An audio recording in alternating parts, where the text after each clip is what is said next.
ئێمە وەکو کۆمەڵێک گەنجی خۆبەخشی شاری سلێمانی هەڵمەتی هەمووان پێکەوە لەگەڵتانین لە شاری سلێمانی ڕادەگەێنین بۆ کۆکردنەوەی کۆمەک و هاوکاری بۆ زیان لێکەوتوانی بوومەلەرزە لە دەربەندیخان تا کرماشان. بۆ ماوەی 3 ڕۆژ بەردەوامە بین و کۆمەک و هاوکاریەکانی ئێوە وەرەگرین و چاوەڕوانی پشتیوانتانین.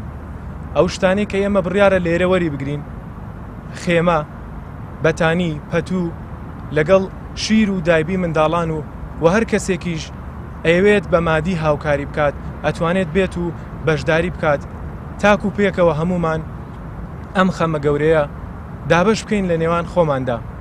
هەمووتان لێرە بن ئەو پەتوی نەتانەوە بە خۆتانە هەڵیگرن بیان بە کەسێک کە نازانن کێیە.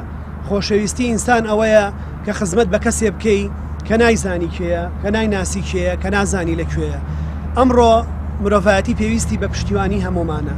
وڵاتێکی دراوسێ لەبارە ئینسانیەکەوە کە ئینسانێک لەوێ پێویستی بە کۆمەکە تۆ دێرەوە لە خەمی دای لەباری نەتەوەییەوە کە جارێککە بەڕاستی ئەوەڵخانە تونتر و پتەوترە کاتەوە کە ئێمە دوو بەشی کوردستان کە جارێککە پرسە جارێککە خەم کۆمانەکاتەوە پڕن هێشتا دەستی سۆز و محیبەت و میهرەبانی هێشتا ئاواڵایە.